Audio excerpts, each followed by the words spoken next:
Alors voilà, sous une inscription anodine, le site archéologique de Meninx.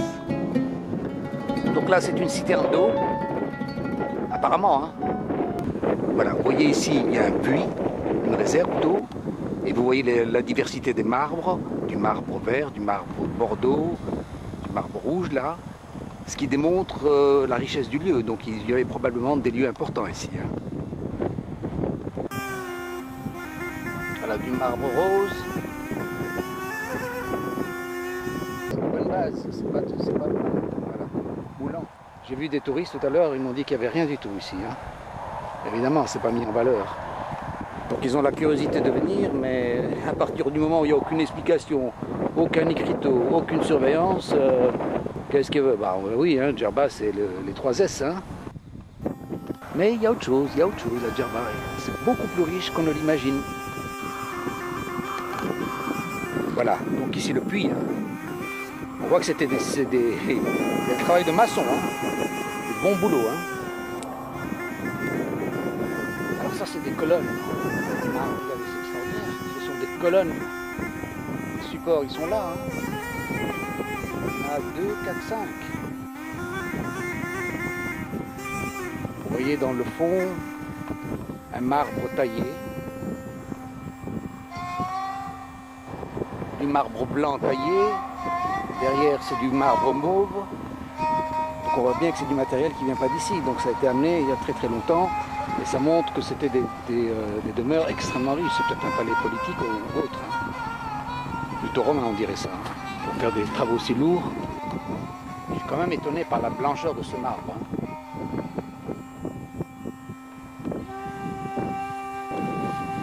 Si on était à un autre endroit de la planète, on aurait mis en valeur toutes ces choses-là, tous ces bâtiments coloniaux ici. La ville de Meninx, c'est une énigme d'ailleurs de l'histoire, on ne sait pas ce que c'est. D'ailleurs je crois que même la localisation n'était même pas sûre. Alors on ne dira pas qu'on n'a pas d'histoire, mais on dira qu'elle n'est pas connue. Alors là, on est sur le site de Meninx, avec le haut de la ville, et en bas le port de la ville de Meninx, enfin qui a disparu bien entendu. Et tout ce que l'on voit ici, dans la rocaille, eh bien c'est l'ancienne ville, avec des restes, comme vous voyez ici, du ciment punique de l'époque, des pavés, voilà. Alors on est au sommet de la ville, et c'est donc là où il y a les nécropoles, c'est là où on a enterré les gens. Alors donc, vous voyez, là c'est bien taillé, bien carré, c'est du travail de l'époque, de quelle manière la pierre a été polie, et voilà, c'est un abandon total.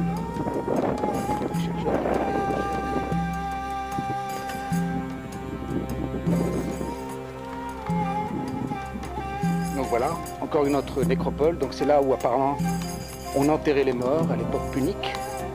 Et il y a la même chose en Espagne, mais c'est classé patrimoine mondial de l'UNESCO. Et en Tunisie, pas pour dire. On voit bien combien la roche a été taillée, bien droit.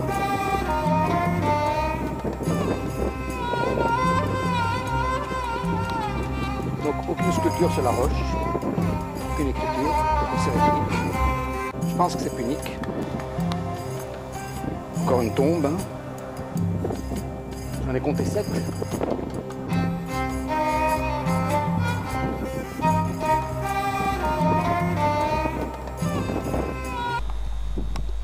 Et ce qui est autant grave, c'est mettre à nu un site sans le protéger. Donc sur ce champ d'oliviers, eh bien, on a les restes de la ville de Meninx, avec beaucoup d'amphores, beaucoup de rouge, beaucoup de ciment de l'époque, de pavés, de grosses pierres, un mélange général. Vous voyez ici encore un bout de marbre, un bout d'amphore, un bout de poterie. Il y a vraiment de très très nombreuses époques. Alors voilà. je filme ici parce qu'on n'a pas le droit de toucher. Parce qu'en principe on n'a pas le droit de prendre. On peut casser, mais on ne peut pas prendre avec soi. Bon, il faudrait un spécialiste. Voilà. L'amphore. On peut dater au carbone 14 pour voir quelle époque. Il n'y a aucune écriture.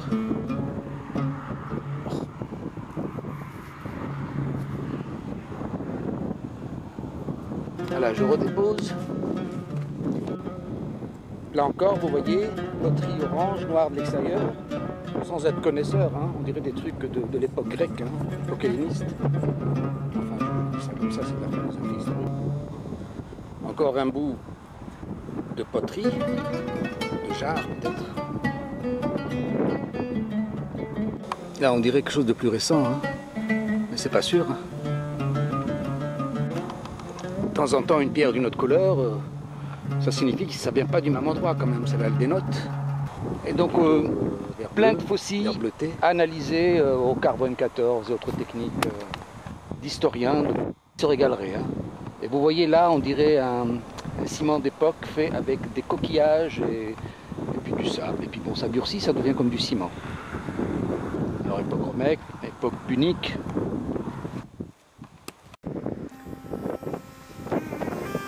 Alors ça aussi, c'est une énigme, c'est une construction, on ne sait pas ce que c'est. On aurait dit un étang, puisque c'est humide. Donc c'est possible que ce soit un fleuve d'eau douce. On dit ça, mais on n'en est pas sûr. Donc on serait peut-être au bord du bassin, au fond du bassin.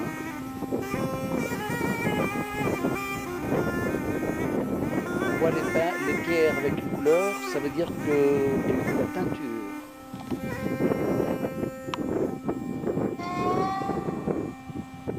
Alors aucune inscription sur les roches, hein. Pourtant donc si c'était romain il y aurait quand même des signes, mais là il n'y a pas.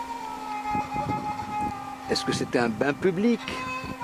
Est-ce que c'était un lieu où les gens venaient se laver, se laver le linge peut-être? Et comme le sol est très vert, on peut dire que c'est possible qu'il y ait eu de l'humidité et qu'il en reste encore. Donc ça aurait été un fleuve asséché.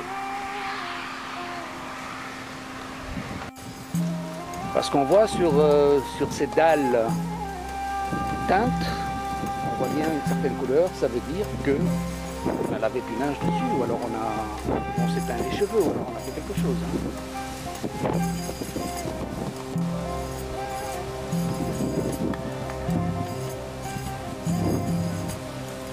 Vous voyez ici plein de textiles, alors on fait un ADN, ça date de quand? Vous pouvez peut-être retrouver avec les modes. Hein.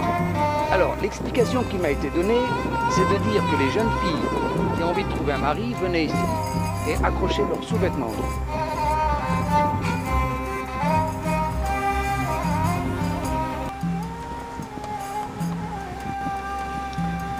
Vous voyez des dalles bien coupées en carré, et en bas là-bas il y a une voûte, une belle voûte qui est tombée, hein. Elle a quand même résisté. Quand même extraordinaire comme construction, mais malheureusement aucune source, aucune indication, aucune information sur ça.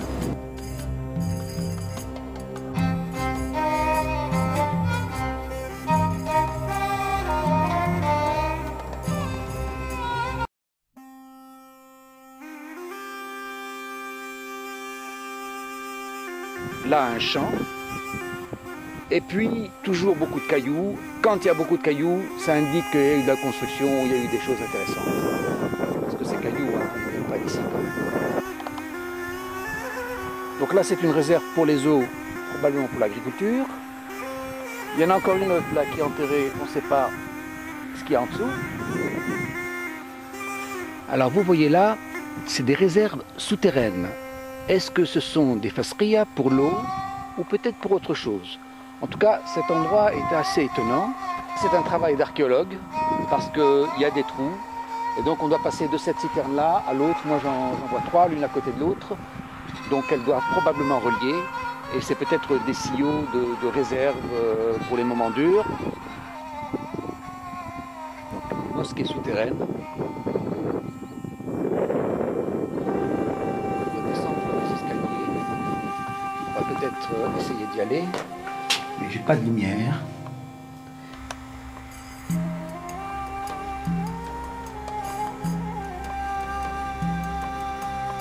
Voilà la Gebla qui est là, on la voit. Et c'est peut-être de l'ancien qui a été restauré à une époque ancienne en mettant les coupoles. Pourquoi je disais j'en étais pas sûr parce que quand on voit les marches d'escalier, ce sont des dalles de pierre, vraiment peut-être de l'époque romaine, hein. C'est du solide. Hein. Alors, donc c'est possible que ce soit une nécropole de l'époque punique qui a été transformée en mosquée souterraine ou lieu de méditation. Mais ce qui est intéressant dans cet endroit-là, c'est l'idée du souterrain. Souterrain, pourquoi?